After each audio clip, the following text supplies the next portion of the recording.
Hi everybody. So in this video I'm going to talk a little bit about the body paragraphs of your essay and how to effectively communicate your research findings and prove your thesis using evidence that you've gathered from your sources. So let's take a look at what is included in a strong paragraph. So in this chart we can see breakdown of what is included in a paragraph. So a strong paragraph is usually, 5 to 7 sentences in length, and each sentence has a sort of function or purpose within the paragraph, and they're all sort of associated with your thesis statement, which is the sort of central purpose or argument of your paper. So let's break down the individual sentences of your paragraph. So at the start, you have what is called a topic sentence, and this states what the main idea of this paragraph is going to be about. Often your topic sentence will relate back to your thesis statement, and it'll set up a connection of how this body paragraph proves or supports your thesis statement. So your topic sentence is the main sentence of your paragraph, and it's going to set up what the rest of this paragraph is going to be about. Here, the second sentence, they've offered a suggestion that you explain or define any key ideas that maybe you discussed or introduced in your topic sentence. So you could clarify any difficult or unclear terms in your topic sentence, or you might alternatively introduce your evidence. And then your third sentence here could be the evidence itself. So it might be a quotation. It might reference a study that you found in your research findings. It adds supporting arguments or points that relate to proving your thesis. So this is any evidence that supports or develops the main idea with facts, examples, experiments, studies, arguments, or quotes. And then your comment. So when you include a quote or include a fact or figure or statistic or data, your job is to also comment on it and explain the relevance of that information to your thesis. So it's not enough to just stick that quote in and move on to the next point. You need to really offer commentary. So your comment is an important part of the analysis, and it helps your reader follow your argument. So the comment here explains what the evidence means and how it relates to your point. It supports or develops the evidence with analysis or further info. Opposing or contrasting points to broaden or develop the discussion. If appropriate, mention other evidence, example studies, experiments, interpretations to widen the discussion. Okay, so yeah, you want to add your comments to explain the significance of that evidence that you've just included and how it relates back to your main point or your thesis statement. And in some cases, you might include evidence and then offer a contrasting point or disprove the information. So it just really depends on how you want to use your evidence. And then finally, every strong paragraph will also offer some kind of concluding or summarizing sentence. And so this is the concluding sentence of your paragraph. And this states the implications or consequences of the paragraph, shows the development of the argument, and backs to the topic sentence. It may use a similar key word that you used in your topic sentence, or it links forward to the main idea of the next paragraph. So yeah, sometimes people add transitions in their concluding sentence. I prefer to add my transitions at the start of the next paragraph and instead use my concluding sentence to really reiterate or restate the main idea that I discussed in my topic sentence. So now that we have this kind of blueprint or outline of what a good paragraph includes, let's try to emulate that with our own paragraph. Okay, so I'm just going to use this thesis here. So university students face stress, which can lead to high levels of depression, anxiety, and low self-esteem. So that's my thesis statement that I'm working with. And I'm going to create a body paragraph based around this thesis. So I'm going to include a topic sentence. I'm going to include explanation or definition as a possible development of this paragraph. I'm going to include evidence that I've found through my research findings.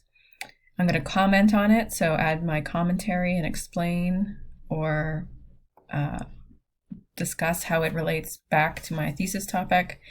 And then I'm going to add a concluding sentence. So that's where we're going to try to follow this sort of outline to write a paragraph. Okay, so let's start with the topic sentence. So just go back to your thesis and think about, the key points that you want to try to make, and keep in mind your main topic, in this case, that university students are facing stress, and these are the consequences of that. So you have to really understand what your thesis is in order to write effective topic paragraphs or topic sentences. So I might start. So one consequence of student stress I'll just say one consequence of student stress is low self-esteem. Okay, so that's a topic sentence, pretty basic, but it tells us, reminds us what our main topic is, so what our thesis statement was discussing. It introduces one of our key points, which we've listed in our thesis, and it's identifying one of multiple ones, so we could use kind of transition words like 1, 2, 3, or one, another, those kind of sequential transition words to add to our paragraph. So the next step would be we could offer an explanation or definition. So in this case, I might want to establish what I mean by low self-esteem, and offer maybe a definition of that term. So you could do that in your paragraph. So if there's a key term or new key idea that you are introducing in your topic sentence, it makes sense to maybe establish a kind of base understanding or foundation of understanding of what that key term really means. So you could offer that explanation here. Okay, so if you want to add a definition, you could find, a reputable website or source for that information. I'm just going to use Mayo Clinic source that I found online. So according to the Mayo Clinic,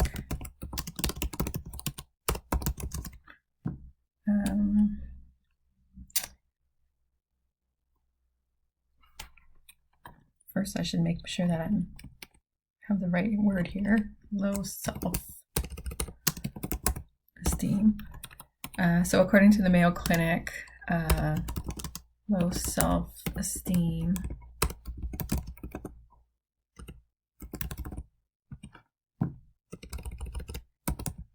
involves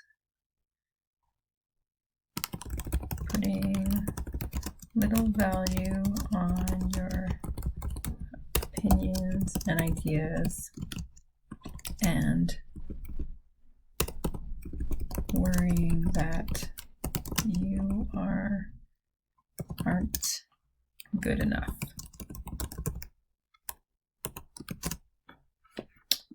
Okay, so that's our definition, or that's what we're including here. So I just wanted to, define that term. Okay, and then if you want, you could, add a little bit of your own knowledge or insight here. You might give an example of what this means for students, because we're dealing with university students as our main focus. So one consequence of student stress is low self-esteem. According to the Mayo Clinic, low self-esteem involves putting little value on your opinions and ideas and worrying that you are not good enough. So I might add just my own example. So for example, a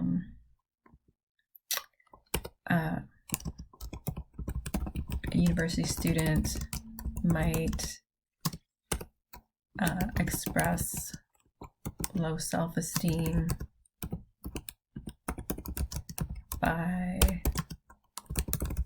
giving up on their studies or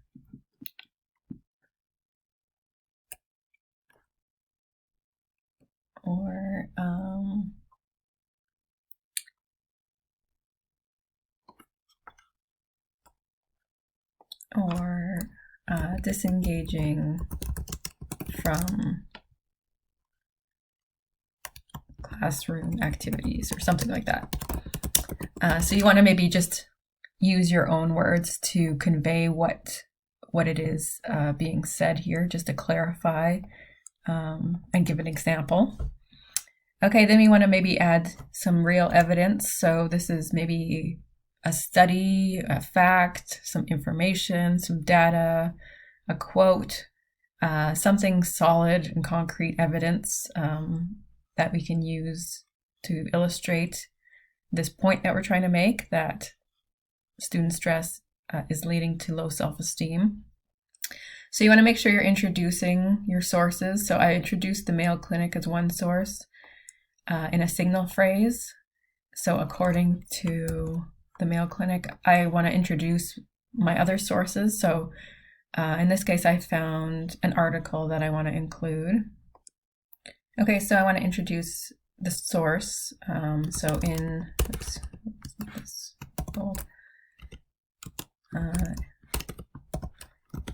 a study done by, okay, so I can just create my signal phrase. So in a study done by Soleil et al., wherein the authors studied the psychology of a group of college students, they found that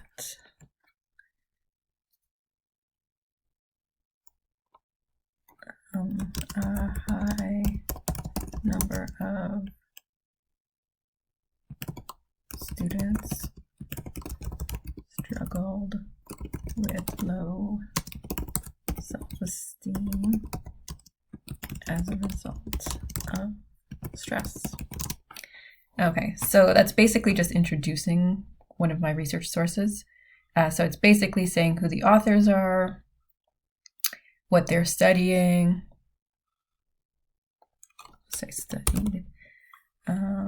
So they studied the psychology of a group of college students, and basically just paraphrasing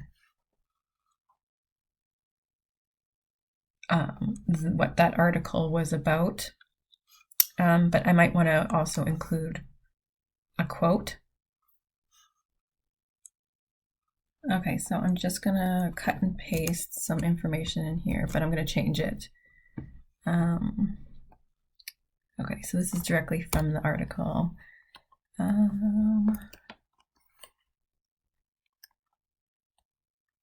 So if it does contain internal paraphrase, so they're paraphrasing somebody else's idea, you want to give credit to the original source, and also acknowledge this. That's, if you didn't go and look up this information from the original article, you still want to make sure that you're giving credit to your sources.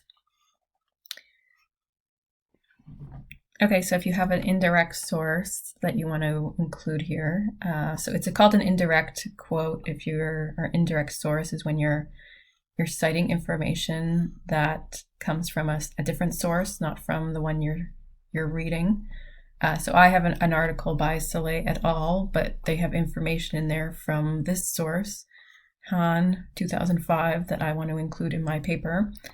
There are ways to acknowledge that information comes from a secondary source. So I'll just add my quote here. So in fact,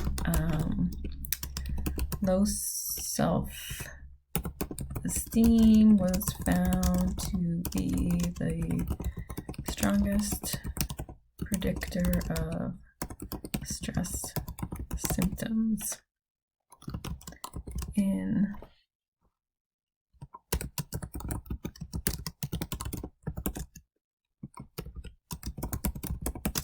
okay, so then I would put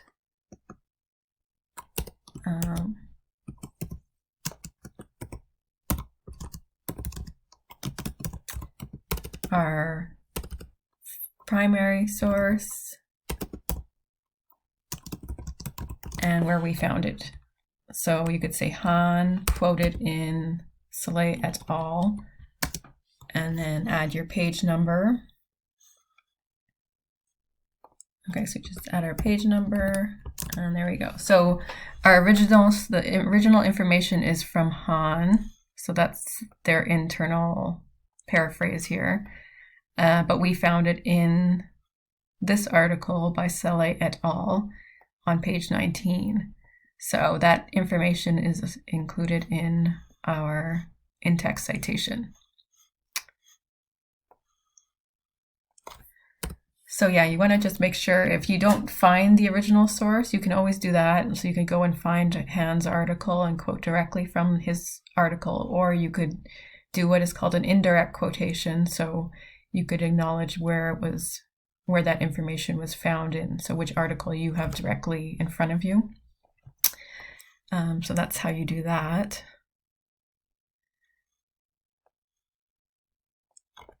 Okay, and then you want to make sure that you're commenting on this information, and you might want to add more information or more facts related to it from another source. So sometimes it's good to sort of not use just one source, but use multiple sources, so you're not just kind of regurgitating all the information from a single source. Okay, so I just added another quote from the article that gave a little bit more specific data that I thought would be useful to include in my paragraph. So now I have, in a study done by Soleil et al., wherein the authors studied the psychology of a group of college students, they found that a high number of students struggled with low self-esteem as a result of stress. In fact, low self-esteem was found to be the strongest predictor of stress symptoms in a group of college students. Specifically, Soleil et al. Found that low self-esteem was reported by 57.6% of students in their study. Okay, so at this point you can add your comments. So what does this all prove, or what's the importance of this information? That's what you have to sort of offer in your commentary. So you have to explain why this information is important, or how it relates back to your thesis statement. So that's where you can add your commentary on this information. So let's do that. So you could just say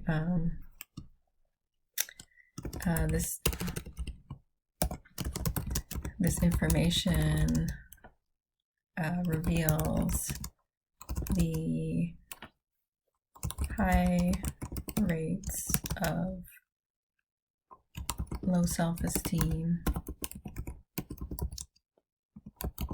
amongst or within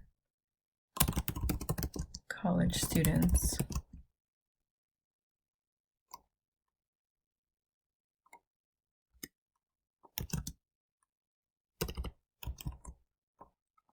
Identifying and this information reveals high rates of identifying an important problem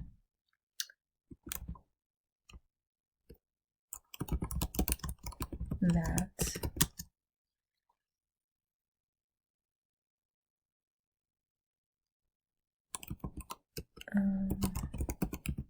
relates to the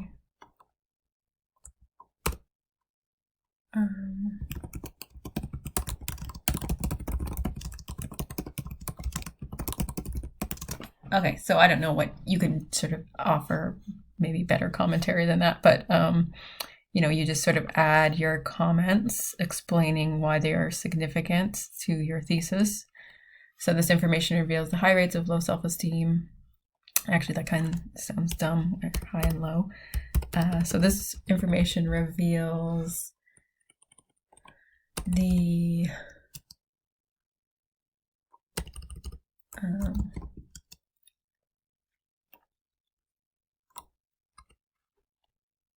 how low self-esteem is prevalent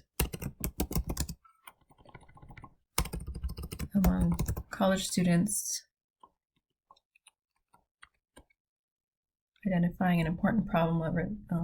Okay, maybe we'll change this. I don't really like this sentence, but so this is another good lesson where, you know, writing is really about rewriting and making sure that you're happy with what you're saying. So often you have to rewrite a sentence a couple of times. So in this information reveals how low self-esteem is prevalent among college students.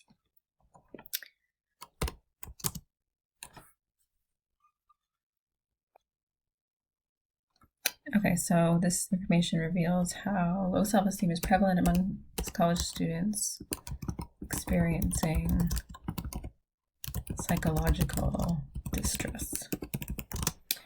Okay, so happy enough with that. And then our concluding sentence, you can again add a transition word or phrase here to sum up everything that you've discussed. So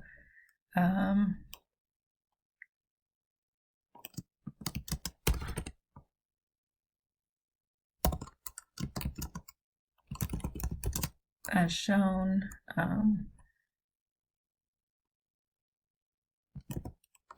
students are struggling with low self-esteem as a result of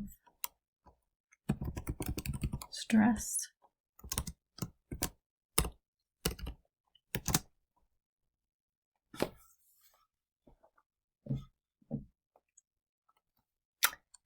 So yeah, if you wanted to lead into your next paragraph, you could also do that. So you might point out that maybe hint at what's to come in your analysis. So you could say, as shown, students are struggling with low self-esteem as a result of stress, but there are strategies to cope with this, or something like that. So your next paragraph might be about different strategies that students could cope with their stress or whatever. So you can kind of do that in your concluding sentence, but you want to just make sure that you're summing up what it is that you've been trying to prove in this paragraph. Okay, so that's basically our paragraph as a whole. So if we put it all together,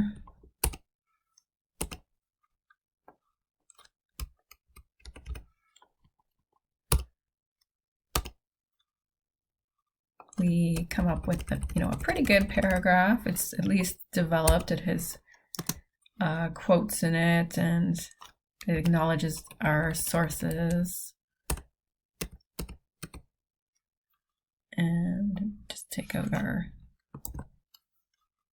we've had various sources. So we've used the Mayo Clinic, we've used an indirect source from our article, and then we've used the direct source of the article as well.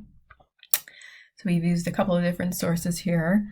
And then altogether it ended up being, let's just see, 1, 2, 3, 4, 5, 6, 7, 8. 8 sentences long.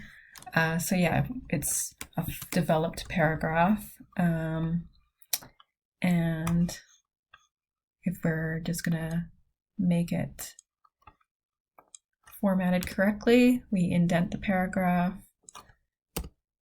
and that's basically all you need to do. So yeah, that's the basis of a strong paragraph. So you're going to have a topic sentence. You're going to have maybe some clarification, a definition. You're going to add evidence from your source. That includes maybe quotes. It might be paraphrase. It might be facts and figures, data. You want to make sure you're introducing your sources and acknowledging where they're coming from. So use signal phrases to identify those sources. And I want you to also comment on the information. So why is it important? How does this relate to your thesis? That kind of thing. And add a concluding sentence as well to finish up or sum up what that paragraph is about.